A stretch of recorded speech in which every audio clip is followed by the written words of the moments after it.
नमस्कार दोस्तों, क्या वफादारी के इम्तिहान में, जी हाँ, मोदी जी की वफादारी के इम्तिहान में अडानी आगे निकल गए और मिस्टर अंबानी पीछे रह गए। और क्या इसीलिए आज के समय में मुकेश अंबानी मोदी सरकार के रडार में हैं? और क्या यह भी सच है कि मुकेश अंबानी के कुछ खास लोग विपक्षी पार्टियों के संपर्क में हैं, या ये कहें कि मोदी के राजनीतिक दुश्मनों के संपर्क में हैं? तो ये सब जानने के लिए बने रहिए वीडियो के अंत तक। तो शुरू करते हैं अपनी वीडियो।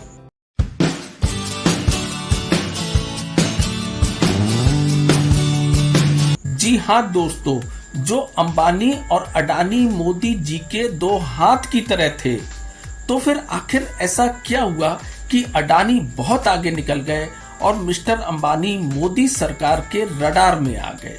तो दोस्तों, इसके अनेक कारण हैं। जो अंबानी 11 साल तक मोदी जी के खासम खास रहे, तो फिर आखिर ऐसा क्या हुआ जिसने मोदी को अंबानी का दुश्मन नंबर 1 बना दिया? इसका पहला कारण है अमेरिका के राष्ट्रपति डोनाल्ड ट्रंप के शपथ ग्रहण समारोह में मोदी को आमंत्रित नहीं किया गया, जबकि मुकेश अंबानी अपनी पत्नी नीता अंबानी के साथ ट्रंप के शपथ ग्रहण समारोह में शामिल हुए थे। और ट्रंप की डिनर पार्टी में भी मुकेश अंबानी को देखा गया। और दूसरा जो सबसे बड़ा कारण है, कुछ समय बाद ट्रंप जब सऊदी अरब के दौरे पर गए, तब भी मुकेश अंबानी को ट्रंप और प्रिंस क्राउन के साथ एक साथ देखा गया। कुछ लोगों का तो यहाँ तक कहना है कि अंबानी ने ट्रंप के इलेक्शन में काफी बड़ी फंडिंग की थी, क्योंकि अंबानी के कई प्रोजेक्ट अमेरिका में चल रहे हैं और ये भी कहा जा रहा है कि ट्रंप की कंपनी के भी कई प्रोजेक्ट इंडिया में चल रहे हैं। इसलिए दोनों को एक दूसरे की जरूरत थी, इसलिए दोनों ही अपने पर्सनल हित साधने में लगे हुए थे, जो कि गुजरात लॉबी यानी मोदी और अमित शाह को बिल्कुल भी अच्छी नहीं लगी। इसके अलावा कुछ विश्वस्त सूत्रों से यह भी पता चला है कि मुकेश अंबानी गुपचुप तरीके से तमिलनाडु के मुख्यमंत्री, तेलंगाना के मुख्यमंत्री से मिल रहे थे, जो राहुल गांधी के काफी करीब है। इसके अलावा डीके शिव कुमार और राहुल गांधी से भी गुपचुप तरीके से मीटिंग चल रही थी। इसके अलावा मिस्टर अंबानी की ORF एक संस्था है जो भारत के विदेश मामलों में सीधा दखल देती है, जो गुजरात लॉबी यानी नरेंद्र मोदी और अमित शाह को सीधे चुनौती देती है। तो अब सवाल उठता है कि मुकेश अंबानी आखिर ऐसा कर क्यों रहे हैं? तो इसका जवाब है कि शायद मिस्टर अंबानी मुल्क का मिजाज समझ चुके हैं और उन्हें ये लगता है कि मोदी सरकार 2029 तक का अपना सफर पूरा नहीं कर पाएगी, क्योंकि जेडीयू लगभग टूट की कगार पर है और मिस्टर नायडू से भी मोदी के अब पहले जैसे रिश्ते नहीं रह गए हैं। वो जिस तरीके से छोटी छोटी बातों पर रूठ जाते हैं, उससे तो यही लगता है कि मोदी सरकार 2029 तक का सफर पूरा नहीं कर पाएगी।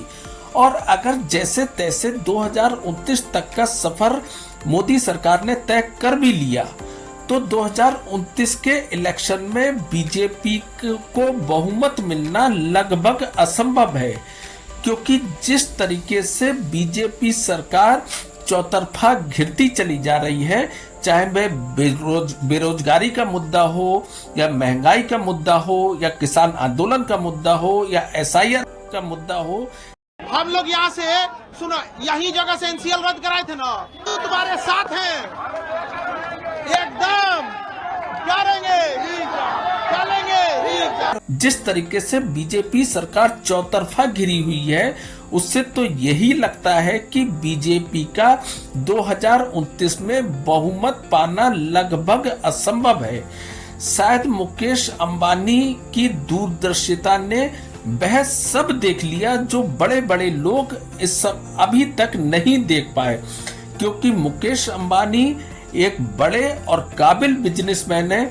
उन्हें एनडीए की सरकार में भी बिजनेस करना है और इंडिया गठबंधन की सरकार में भी बिजनेस करना है। मिस्टर अंबानी और मोदी की दूरियां बढ़ाने में केवल अंबानी ही दोषी नहीं है, बल्कि मोदी सरकार की भी बहुत बड़ी भूमिका है।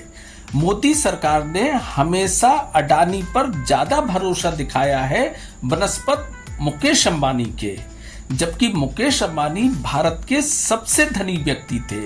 लेकिन फिर भी मोदी ने हमेशा अंबानी से ज्यादा महत्व अडानी को दिया है। आइए इन सब कारणों को भी जानते हैं कि आखिर मुकेश अंबानी और मोदी में क्यों दूरियां बढ़ी। मोदी जी जब भी विदेश यात्रा करते हैं तो अपने साथ बड़े बड़े उद्योगपतियों के लेके जाते हैं, जिसमें अंबानी और अडानी भी शामिल होते हैं। 2015 में संघाई सम्मेलन में अंबानी और अडानी दोनों शामिल थे, लेकिन $22 बिलियन का प्रोजेक्ट अडानी को मिला। इसके अलावा इजराइल में हाइफा का बहुत बड़ा पोर्ट सिर्फ अडानी को मिला। उसके अलावा बांग्लादेश में बिजली का एक बहुत बड़ा प्रोजेक्ट केवल अडानी को मिला। उसके अलावा श्रीलंका में भी बड़े बड़े प्रोजेक्ट अडानी को मिले। 2014 में मोदी सरकार से पहले अडानी का कारोबार 30 से 35 हजार करोड़ का था, जो 2024 में बढ़कर 3 लाख करोड़ का हो गया, यानी 10 गुना से ज्यादा कारोबार में वृद्धि हुई। 2014 में अंबानी का कारोबार 4 लाख करोड़ का था, जो 2024 में बढ़कर 10 लाख करोड़ का हो गया, यानी 2.5 गुना कारोबार में वृद्धि हुई। तो अंतर साफ है, अडानी के कारोबार में 10 गुना की बढ़ोतरी हुई और अंबानी के कारोबार में 2.5 गुना की बढ़ोतरी हुई।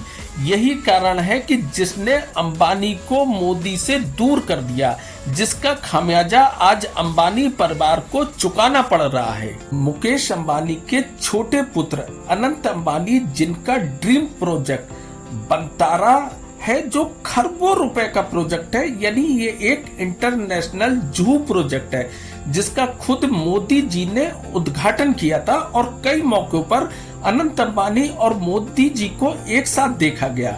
लेकिन मोदी जी की मुकेश अंबानी से नाराजगी के बाद आज इस बनतारा प्रोजेक्ट पर सीबीआई और ईडी की इंक्वायरी चल रही है।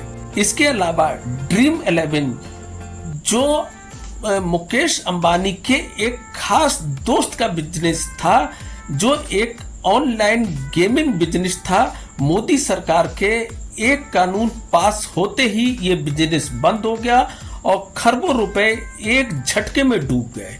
इसके अलावा अनिल अंबानी की 9 साल पुरानी स्टेट बैंक की फाइल भी खोल दी गई है। एक बात मैं आपको यहाँ बता दूं कि अनिल अंबानी और मुकेश अंबानी के बीच कोई कारोबारी रिश्ता नहीं है, लेकिन पर्दे के पीछे ये दोनों भाई एक हैं। तो इससे यह निष्कर्ष निकलता है कि गुजरात लॉबी यानी नरेंद्र मोदी और अमित शाह अडानी के ज्यादा करीब हैं। हिंडनबर्ग जैसी रिपोर्ट आने के बाद भी वह उसके साथ पहाड़ जैसे खड़े हैं, लेकिन मुकेश अंबानी से बहुत ज्यादा नाराज हैं, जिसके परिणाम अंबानी परिवार को भुगतने पड़ रहे हैं। मेरा मानना यह है कि मुकेश अंबानी बहुत ज्यादा दूरदर्शी है। वह छोटे नुकसान से ज्यादा भविष्य के कारोबार को देख रहे हैं और अडानी की दुकान तब तक है जब तक मोदी सरकार है। सरकार के पलटते ही अडानी की दुकान बंद हो जाएगी, लेकिन अंबानी का कारोबार ज्यों का त्यों चलता रहेगा। आप इस विषय पर क्या सोचते हैं? प्लीज कमेंट बॉक्स में बताएं, क्योंकि आपकी राय मायने रखती है। और अगर आप मेरी बात से सहमत हैं तो मेरे चैनल को सब्सक्राइब करना ना भूलें। तो फिर मिलते हैं अगले शनिवार को एक नए विषय के साथ। तब तक के लिए थैंक यू वेरी मच। नमस्कार।